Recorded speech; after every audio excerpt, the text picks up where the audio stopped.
औज़ुबिल्लाहिमिनश्शैतानिर्रजीम बिस्मिल्लाहिर्रहमानिर्रहीम ENG 511 lesson number 28 है हमारे पास language culture and cognition the Whorf hypothesis.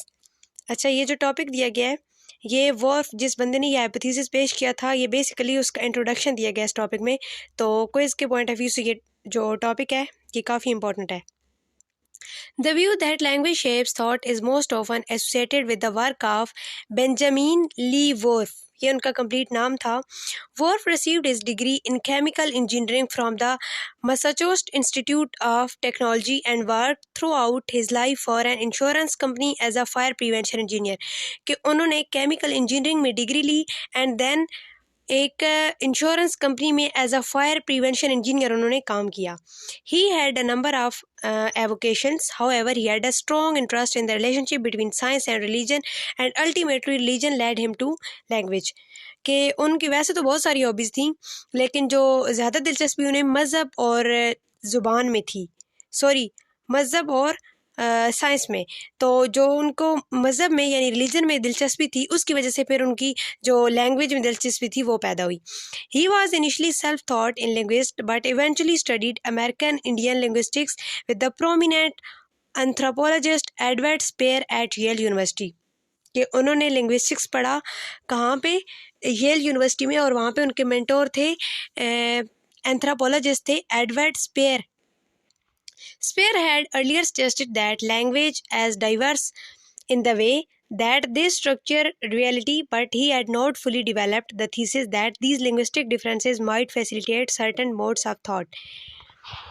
कि यानी वो तब तक ये क्लियरली नहीं डिफाइन कर सकते कि जो जैसे हमारी थॉट्स मतलब लैंग्वेज में लिंग्विस्टिक्स में जो डिफरेंसेस होते हैं वो हमारी थॉट्स पे किस तरह से असरअंदाज होते हैं। This was position that Worf developed in a series of articles from 1925 to 1941. ये MCQs में आ सकता है, डेट्स आपने याद रखनी है। Many of which are included in Carroll. The notion that language shapes thought pattern is commonly referred to as a Worf hypothesis, although it is also called the Spear-Whorf hypothesis to acknowledge the role of Worf mentor. ये वाला भी MCQs में आया हुआ है कि जो उनका हाइपोथेसिस था, वॉर्फ ने जो हाइपोथेसिस पेश किया था उसको वैसे तो वॉर्फ हाइपोथेसिस कहते हैं, लेकिन उसको स्पेयर वॉर्फ हाइपोथेसिस भी कहते हैं, क्योंकि जो स्पेयर था वो वॉर्फ का मेंटोर था येल यूनिवर्सिटी में। नेक्स्ट टॉपिक है हमारे पास 164 लिंग्विस्टिक डिटर्मिनिज्म एंड रिलेटिविटी। अच्छा, वॉर्फ ने जो हाइपोथेसिस पेश किया था ये बेसिकली उसके दो क्या लें कि पार्ट्स हैं, determinism and relativity. The Worf hypothesis consists of two parts, linguistic determinism and linguistics relativity. Linguistic determinism refers to the notion that language determines certain non-linguistic cognitive processes, that is, learning in a language changes the way person think. Linguistic relatively refer to the claims that cognitive processes that are determined are different for a different language. Thus, speakers of different languages are said to think in different ways. अच्छा, linguistic relatively में ये कहता है कि जो हमारे cognitive processes होते हैं वो different languages में different होते हैं, यानी कि अगर speaker की languages different होगी तो उनका जो thinking style होगा, उनका जो thinking habits होंगी वो भी different होंगी। इसमें उस टॉपिक में और ऐसा कुछ इंपॉर्टेंट नहीं है, आप एक दफ़ा इसको रीड आउट कर लीजिएगा। There are several notions here. Once is that language carve up. एक ये है कि जो लैंग्वेज है वो यानी कि चीज़ों को डिफरेंट तरीके से डिफ़ाइन करती है, अलग तरीके से चीज़ों को डिस्क्राइब करती है। Reality in different ways. Another is that these language differences are covered और अनकॉन्शियस। और दूसरा ये है कि जो लैंग्वेजेस में डिफरेंस होते हैं ये अनकॉन्शियस होते हैं, लेकिन यानी कि हम खुद भी इससे अवेयर नहीं होते हैं। Third, these languages difference influence our world view. और ये जो लैंग्वेज में डिफरेंसेस होते हैं ये हमारे वर्ल्ड व्यू को भी, उस पर भी असरअंदाज हो रहे होते हैं। टॉपिक नंबर 165 है हमारे पास some Whorfian examples, lexical examples and grammatical examples. अब वॉर्फ ने एक हाइपोथेसिस पेश किया, उसके बाद उसने उस हाइपोथेसिस में दो कॉन्सेप्ट पेश किए, डिटर्मिनिज्म एंड रिलेटिवली। अब उसने अपने हाइपोथेसिस को, उसकी वैलिडिटी को प्रूव करने के लिए कि वाकई ये जो हाइपोथेसिस है ये वैलिड है और ये कॉन्सेप्ट जो हैं ये वैलिड हैं, उसने कुछ लेक्सिकल और ग्रामेटिकल एग्जाम्पल्स पेश की थी। आइए देख लेते हैं वो क्या थी। Wolff provided a number of examples designed to show that linguistic determinism and relativity were valid concepts. They can be broadly organized into lexical and grammatical examples. अब lexical examples में किस तरह valid हैं? We may begin by considering the concept of differentiation. सबसे पहले हम इसमें differentiation का concept लेते हैं as example. Differentiation refer to the number of words in a given domain. For example, colors, birds, fruits, and so on in a lexicon. A more highly differentiated domain has more words. ये MCQs में भी आया हुआ है. A more highly differentiated domain has more words, some of which express finer distinctions such as subtle shades of colors. Wolff argued that language differ in domains that are most differentiated. That is, all language show high degrees of differentiation in some domains and low degrees in other. The implications is that greater degrees of differentiation are related to culturally significant concept. For example, Wolff noted that in the American English language of Hopi, ये भी MCQs में आया है, just one word covers everything that flies except birds. यानी कि जो America की एक लैंग्वेज है, अमेरिकन इंडियन लैंग्वेज है, होपी के लैंग्वेज का नाम है, ये MCQs में आया हुआ है. तो वहाँ पे जो बर्ड्स के अलावा जितनी भी चीज़ें उड़ सकती हैं ना, उड़ने वाली जो चीज़ें हैं, फॉर एग्जांपल बर्ड्स, इंसेक्ट भी होते हैं जो उड़ सकते हैं, aeroplanes, aviators and so on, जितने भी मतलब उड़ने वाली चीज़ें हैं ना बर्ड्स के अलावा, उन सब के लिए उन्होंने एक वर्ड यूज़ किया हुआ है उस लैंग्वेज में. The Hopi speaker calls all of these disparate objects by the same name without any apparent difficulty. Worf argued that although this class might seem very broad to us, so would our word snow to an Eskimo. ये भी MCQs में आया हुआ है कि snow के लिए हम एस्किमो यूज़ कर सकते हैं. अब स्नो की बहुत सारी टाइप्स हो सकती हैं, जैसे we have the same word for falling snow, snow on the ground, snow packed hard like ice, slushy snow, wind driven, flying snow, and whatever the situation may be. To an Amisco, this all-inclusive words would be almost unthinkable. He would say that falling snow, slushy snow, and so on are essentially and operationally different things to connected with. He uses different words for them and for other kinds of snow. Topic number 166 है हमारे पास grammatical examples. पिछले topic में हमने पढ़ा lexical examples, अब हम पढ़ने लगे हैं ग्रामेटिकल एग्जाम्पल्स. बहुत ही इंटरेस्टिंग टॉपिक है, इसको कम्प्लीटली रीड आउट लाजमी कीजिएगा. Although some of Worf's lexical examples, such as his comments on Eskimo, have generated a considerable amount of discussions, यानी कि उसने जो lexical example दी थी स्नो की, एस्किमो, वो इस पे काफ़ी ज़्यादा मतलब बहस हुई है. It appears that he was more interested in a grammatical differences among language. और इससे ये साबित हुआ है कि ये जो वर्फ था, ये ग्रामेटिकल जो स्टडी थी लैंग्वेज की, उसमें ज़्यादा इंटरेस्टेड था. In English, we come to respect the difference between nouns and verb as a fundamental discussion. अब यहाँ पे noun और verb के बारे में discussions जो है वो fundamental discussion कर लेते हैं. Nouns refer to long-lasting and stable events. ये वाला MCQs में आया हुआ है. Noun refer to the long-lasting and stable events such as horse and man. Whereas verbs refer to the short-lived action. जबकि जो verb है वो short-lived action को refer करता है, such as hit and run. Yet Worf asked, why then do we classify temporary events such as lightning and spark as a noun? तो अब Worf ने ये कहा, उसने ये क्वेश्चन किया कि फिर हम टेम्परेरी इवेंट्स हैं जैसे लाइटनिंग एंड स्पार्क, इनको हम नाउन की कैटेगरी में क्यों रखते हैं.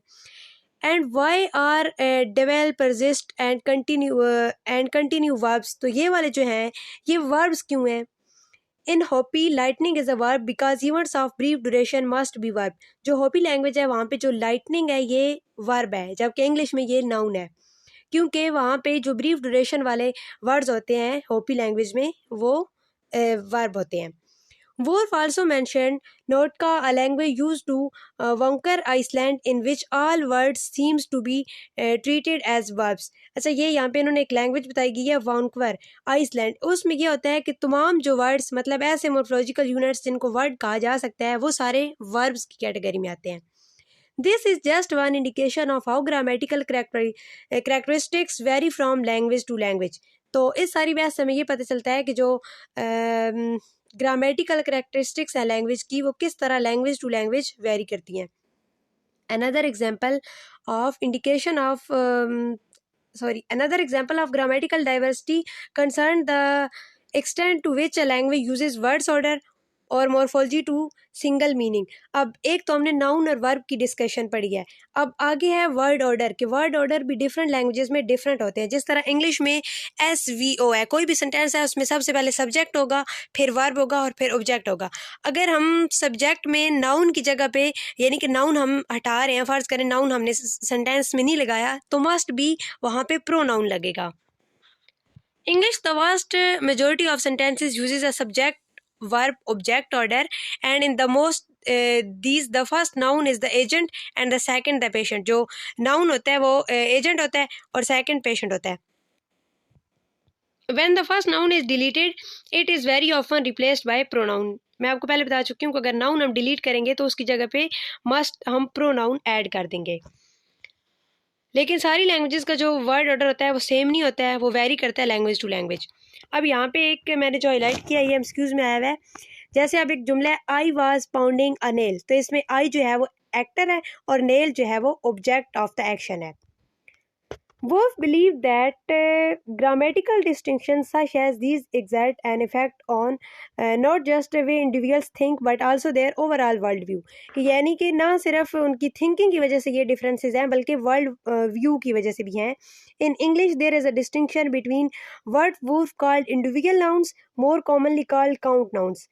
वोल्फ ने जिनको इंडिविजुअल नाउन्स कहा है वो कॉमनली उन्हें काउंट नाउन हम कह सकते हैं, एंड मास नाउन। दो तरह के नाउन्स में इसने यहाँ पे डिस्टिंक्शंस बयान किया है, count noun and mass noun. अब काउंट नाउन में क्या क्या आ जाता है? Count noun refer to the bodies with definite outlines, for example tree, जिनकी कोई एक मतलब के वाज़ या कोई आउटलाइन हो, ट्री, स्टेक, हिल। और ये ऐसे मतलब काउंट नाउन जो है ये इनको हम इनके हम प्लूरल्स भी बना सकते हैं, trees, stakes, hills. Where is mass noun refer to the objects without clear boundaries, और ऐसे नाउन जिनकी क्लियर बाउंड्रीज नहीं होती हैं जैसे वाटर, एयर, रेन, तो इसको उसने कहा है मास noun.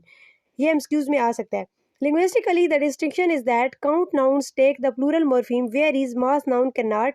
Thus, we can speak of trees, sticks, and hills, but not airs, waters, and rains.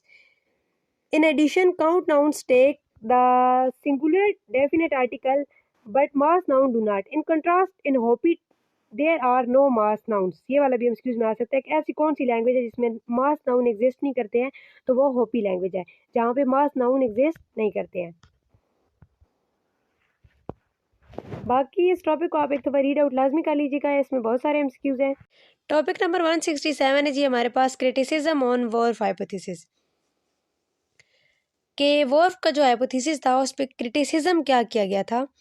Any study that attempts to test the hypothesis that differences in language determine differences in thinking must, at the outset, define the three key terms. First, we need to define what we mean by differences in language। यानी सबसे पहले तो हमें इसमें जो Wharf ने कहा है कि डिफरेंसेस इन लैंग्वेज, तो इसका मतलब क्या है, इसको हम कैसे डिफाइन कर सकते हैं, ये चीज़ कैसे प्रूव कर सकते हैं। अब ये दो तीन तरीक़ों से हो सकता है। This has been done in two ways. One way is to compare a language that linguistically mark a particular conceptual distinction with the language that does not. Thus, the presence of or absence of explicit linguistic marking is the language difference of interest. Although the most studies have approached the problem in this way, another possibility is to compare two languages that mark the same distinction in the different ways. This comparison focuses not on whether a language marks a concept, but rather how it does so. As we have seen, English mark number through the use of plural morpheme। ये वाला MCQs में आया हुआ है, English marks number through the use of plural morpheme. One comparison would be another language that does not mark number. Another would be language that marks number in a different way। यानी कि सारी ये possibilities हो सकती हैं। Second, we need to define differences and thinking. दूसरी terms जो हमें डिफाइन करने की ज़रूरत है वो ये है, पहली थी डिफरेंसेस इन लैंग्वेज और अब है differences in thinking in a satisfactory manner. It is obviously difficult to measure a person world view, यानी हर बंदे का दुनिया को लेकर एक अलग अपना नज़रिया होता है, तो हर बंदे के नज़रिए को जानना, उसको मेजर करना नामुमकिन है। But it should be kept in mind that Wolff was especially interested in those aspects of thinking that indicated a habitual mode of mind. अब habitual mode होता क्या है, उसको लूसी ने डिफाइन किया है। Lucy defines habitual thought as a routine ways of acting, यानी कि ये हमारे रूटीन के वेज हैं, attending objects, events and categorising them, remembering them and perhaps even reflecting upon them, कि रूटीन में जो हम इवेंट्स को कैटेगराइज कर रहे होते हैं, अटेंड कर रहे होते हैं, रिमेंबर करते हैं और उनको उन पे मतलब हम रिफ्लेक्ट जो कर रहे होते हैं, वो सारा हमारे हैबिचुअल थॉट्स में आता है। This mode is contrasted with specialized thoughts, which is composed to cognitive routines or structure that are restricted either to certain subgroups within a culture. Next topic है हमारे पास 168 Sapir Whorf hypothesis limitations and possibilities, कि ये वाला जो hypothesis था इसमें क्या लिमिटेशंस थी और पॉसिबिलिटीज़ क्या थी। Some sources indicate that the recent work in linguistic and cognitive science has supported the Spear-Whorf hypothesis, यानी कुछ सोर्सेज ये इस बात को इंडिकेट करते हैं कि ये जो कॉग्निटिव साइंस की स्टडी है और लिंग्विस्टिक में जो अभी रिसेंटली वर्क हुआ है, उन्होंने स्पेयर-वोर्फ की हाइपोथेसिस को सपोर्ट किया है। Some studies conclude that the ideas put forth by Daniel Chandler, George Grace, and Lawrence Campbell indicate the Spear-Whorf hypothesis being significant but not being applicable to all situations. ये सारे जो name हैं ये कहते हैं कि जो स्पेयर-वोर्फ हाइपोथेसिस है ये अहम तो है लेकिन वो तमाम सिचुएशन में एप्लीकेबल नहीं है। A linguistic mystic notes from a linguistic mystic explain why Sapir Whorf is not conclusively proved and disapproved, कि जो स्पेयर का हाइपोथेसिस है वो कंप्लीटली यानी प्रूव्ड भी नहीं है और डिसअप्रूव्ड भी नहीं है। तो ऐसा क्यों है? The mystic rights everybody views the world differently and uses their language accordingly, कि हर बंदे का दुनिया को देखने का एक अलग नज़रिया होता है और उसी के मुताबिक वो अपनी लैंग्वेज को भी सीखता है और यूज़ करता है।